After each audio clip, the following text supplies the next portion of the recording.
कृष्ण की वाणी।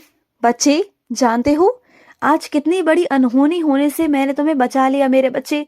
आज कितना बड़ा संकट आया था तुम पर, कितना बड़ा काल था तुम पर। ये कहूं मैं तुमसे, कितनी बड़ी अनहोनी होने वाली थी। तुम सोच सकते हो कि ये सब कुछ कहाँ तक तुम्हारे परिवार वालों को दुख पहुंचा सकता था, किस हद तक। तुम सोच भी नहीं सकते मेरे बच्चे, सोच भी नहीं सकते कि आज क्या होने वाला था। कितनी बड़ी घटना घटने वाली थी, सोचा है तुमने? और ये सब पता है क्यों? तुम्हारी चीजों की वजह से, तुम्हारी खुद की वजह से ये आज होने वाला था। तुम जो ये इतना हर चीज जल्दबाजी में करते हो ना, इतना कुछ जल्दबाजी में वाहन चलाना, जल्दबाजी में सारे काम करना, जल्दी जल्दी पहुंचना, देरी से घर से निकलना, ये सब क्या है मेरे बच्चे, क्या है? मैं आज तुमसे पूछता हूँ। आज भले ही मैं तुम्हारी डांट लगा रहा हूँ, लेकिन ये डांट बहुत जरूरी है। आज ये तुम्हारे लिए बहुत जरूरी है, क्योंकि तुमने मेरी कभी सुनी नहीं। मैं तुमसे हमेशा कहता आया हूँ कि हमेशा अपने काम पर ध्यान दो, धीरे धीरे करो, हर चीज को आराम आराम से करो। लेकिन नहीं, तुम्हें कहाँ सुननी है, तुम्हें तो सारे काम जल्दबाजी में करने हैं। आज जानते हो, आज मैंने तुम्हें एक खरोच तक नहीं आने दी। एक खरोच भी किसे कहते हैं? आज तुम्हारे ऊपर से ना बहुत बड़ी बला को टाला है मैंने, बहुत बड़ी बला को। तुम सोच भी नहीं सकते इसका, तुम हश्र भी नहीं जानते कि क्या हो सकता था। तुम नहीं जानते। मुझे आज कहते हुए ना बहुत गुस्सा आ रहा है तुम पर, बहुत गुस्सा आ रहा है कि तुम मेरी बातों को कभी नहीं मानते। जो मैं तुमसे कहता हूं ना, मेरी बातों को बस हवा में उड़ा देते हो, ये सोच कर कि अरे कान्हा ने कह तो दिया, बस हो गया। एक कान से सुनते हो, दूसरे कान से निकाल देते हो। चाहे मैं कहूं या तुम्हारे घर वाले कहे या कुछ भी कहे, कैसे भी लोग कहे, तुम्हें समझ में नहीं आती, चीजों को नहीं आती ना। अब मैं तुम पर बहुत गुस्सा हूं, मैं तुमसे बात ही नहीं करूंगा, क्योंकि तुम ना बिल्कुल नहीं सुनते मेरी बात, बिल्कुल नहीं सुनते।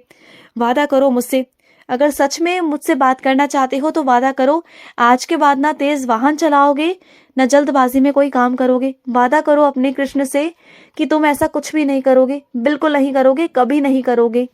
और सुनो, तुमने आज दिवाली वाले दिन, आज जब राम जी अयोध्या वापस आए हैं, तो क्या आज तुमने दीपक जलाया मेरे बच्चे? आज अपने घर के चौखट पर दिया जरूर जलाना मेरे बच्चे, जरूर। आज का दीपक ना तुम्हारे जिंदगी के अंधेरे को, तुम्हारे परिवार के जिंदगी के अंधेरे को कम कर देगा और तुम्हारे घर में उजाला लेकर आएगा। लक्ष्मी जी का आगमन होगा मेरे बच्चे तुम्हारे घर पर आज। और आज के दिन ना, अगर हो सके, जैसे तुम हर साल दिवाली मनाते हो, हर साल तुम अखंड दिया रात को जलाते हो ना, तो आज के दिन भी तुम अखंड दिया जलाना अपने मंदिर में। अगर तुम ऐसा कर सकते हो तो करो, नहीं तो कोई बात नहीं, वरना तुम्हारा दिया जब तक जलेगा तब तक जलेगा। बैठने की जरूरत नहीं, अपने शरीर को कष्ट देने की जरूरत तो बिल्कुल नहीं। अगर तुम ये सोचो कि मैंने तुमसे कहा और तुम रात भर बैठे रहो, सो ना और अपनी तबीयत को खराब कर लो ठंड के मौसम में, मैं ये भी नहीं चाहता। और कुछ मेरे बच्चे ना जब ज्यादा चिंता कर लेते हैं ना, तो उनका बीपी बहुत कम हो जाता है, बहुत कम। मैंने उन्हें 1000 बार कहा है कि चिंता मत किया करो, मत किया करो चिंता। कि चिंता ही चिता का कारण बनती है मेरे बच्चे। मुझे तुमसे ही कहना पड़ रहा है, लेकिन क्या कहूँ, सच ना कहूँ तो फिर क्या कहूँ तुमसे, तुम सुनते भी कहाँ हो। इतनी सारी चिंताएं तुमने ले लेते हो, कभी अपनी, कभी इसकी, कभी उसकी, और जिससे मतलब नहीं भी होगा ना, उसकी भी चिंता तुम्हें ही करनी है हमेशा। पता नहीं तुम कैसे हो, किस मिट्टी के बने हो तुम, मुझे समझ में नहीं आता। कितनी बार समझा चुका हूँ कि अपना देखो, अपने बारे में सोचो। हमेशा तुम दूसरों का ही सोचते आए हो, अपना तो सोच लो मेरे बच्चे, अपना सोच लो। और सुनो, जो तुम्हारी ये घड़ी है ना, ये कई दिनों से बंद पड़ी है, इसे चालू तो करवा लो। कम से कम इतना तो वक्त निकाल लो कि अपने घर के छोटे मोटे जो काम हैं उसे तुम कर सको। तुम जानते हो तुम्हारे घर के कितने सारे काम ऐसे हैं जो अभी नहीं हुए, जो खराब हुए पड़े हैं, जिन्हें तुम्हें सही करवाना है, और उसके लिए तुम्हारे पास वक्त नहीं। और तुम्हारे पीछे से तुम्हारे घर वाले, तुम्हारे परिवार वाले कितनी चीजों को, कितनी परेशानियों को झेलते हैं।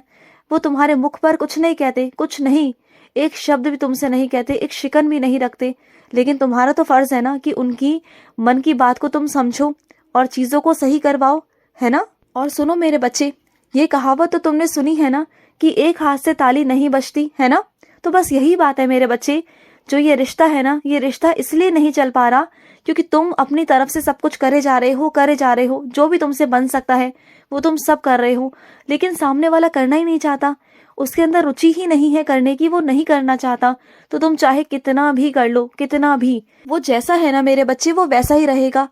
कल को वो कहेगा कि चांद तारे तोड़ लाओ, कल को ये कहेगा कि आसमान पे घर बना लो, तो क्या क्या करोगे, क्या क्या जिद्दें पूरी करोगे उसकी? हाँ, कब तक करोगे, कब तक झेलोगे?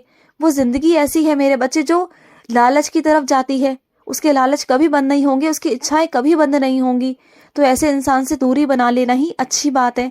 तुम अपनी तरफ से खींचते जा रहे हो, खींचते जा रहे हो। कब तक, कब तक अपने परिवार की इज्जत को देखोगे? कब तक तुम खुद से घुटते रहोगे? मत करो ऐसा।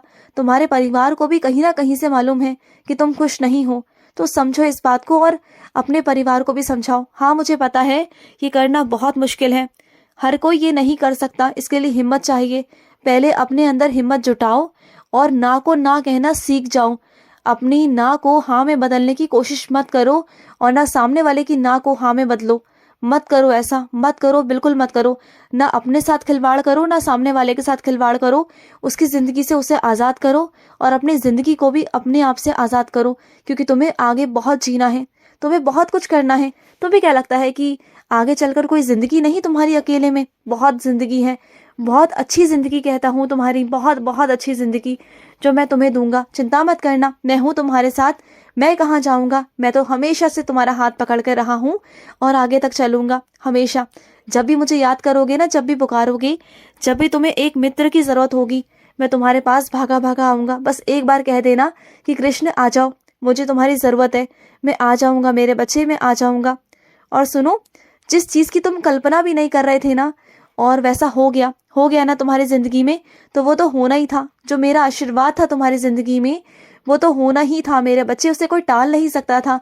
और इस चीज का सारा श्रेय मैं तुम्हें देना चाहूंगा, क्योंकि तुमने जिस तरीके से मेरी आराधना करी, मेरी पूजा करी ना, इतनी शिद्दत के साथ, इतनी अंदर से, मन से, तुमने इतना मुझे अंदर से आने को विवश कर दिया कि मुझे आना ही पड़ा, तुम्हारा वो काम करवाना ही पड़ा मेरे बच्चे। मैं विवश हो गया था तुम्हारे पास आने के लिए, तुम्हारी भक्ति के कारण, क्योंकि तुमने मुझे बहुत प्रसन्न किया, बहुत बहुत प्रसन्न किया मेरे बच्चे। और सुनो, जब भी बाजार कुछ लेने जाते हो ना, कुछ भी मेरे बच्चे, तो जब बाजार लेने जाओ ना कुछ भी, तो अपनी एक सूची बनाया करो, लिख कर। कहीं भी लिखो, चाहे फोन में लिखो या कहीं भी लिखो, लेकिन लिखो मेरे बच्चे। लिख कर जाओगे ना तो सामान कभी नहीं भूलोगे। जो चीजें तुमसे दिमाग से निकल जाती है ना कभी कभी, फिर तुम्हें दोबारा से जाकर वही चीजों को लेके आना पड़ता है, फिर तुम्हारा नुकसान होता है। तो इससे बेहतर है कि जाने से पहले कहीं भी जाओ, चाहे शहर से बाहर जाओ या बाजार जाओ या कहीं भी जाओ, अगर कोई सामान लाना है, कुछ करना है, तो लिख कर लेके जाओ, ठीक है? और सुनो मेरी बात को, तुम्हारे ही जैसा इंसान जो तुमसे बहुत मेल खाता है, जो तुम्हारी सोच का ही है, जो बिल्कुल तुम्हारे जैसा है, जैसे तुम्हारे अंदर बचपना है ना, एक बच्चा छुपा हुआ है, ऐसे ही उसके अंदर भी एक बच्चा छुपा हुआ है। और तुम दोनों जब मिल जाओगे ना, तो देखना उस वक्त खुशी का ठिकाना नहीं रहेगा मेरे बच्चे। मैं तुम्हें अपने ही एक ऐसे बच्चे से मिलवाने वाला हूँ जो बिल्कुल तुम्हारे जैसा है, खाने में, पीने में, चलने में, सोचने में, करने में, हर चीज में मेरे बच्चे। अपने काम को लेकर, सोच को लेकर, रिश्तों को लेकर, वो बिल्कुल तुम्हारे जैसा है, बिल्कुल तुम्हारे जैसा। जब तुम उससे मिलोगे ना तो तुम बहुत बहुत खुश हो जाओगे, बहुत खुश। तुम देख लेना, तुम बस ऊपरी उसके दिखावे में मत जाना कि वो कैसा दिखता है, कैसा है, कैसा नहीं है। उसकी ना तुम जब बात करोगे ना, जब जाकर तुम्हें उसका स्वभाव मालूम पड़ेगा कि उसका स्वभाव क्या है, तब तुम्हें मालूम पड़ जाएगा कि हाँ, वो बिल्कुल तुम्हारे जैसा है, तुम्हारी तरह सोच रखने वाला, तुम्हारी तरह स्वभाव रखने वाला। जैसे तुम रिश्तों की कद्र करते हो ना, वैसे ही रिश्तों की कद्र करना, रिश्तों की इज्जत करना, मान सम्मान देना सबको, अपने से बड़ों को प्यार देना, इज्जत देना, अपने छोटों को भी इज्जत और प्यार देना। वो सबको इज्जत देता है, सबको प्यार करता है। ऐसा इंसान है वो कि इतना ऊपर उठ के भी ना उसके अंदर अहंकार तो शून्य मात्र भी नहीं मेरे बच्चे। जैसे तुम हो मेरे बच्चे, ऐसा ही मेरा बच्चा है वो, ऐसा ही है वो। खुश रहो। आज का रात्रि कृष्ण संदेश समाप्त हुआ। जय श्री कृष्णा।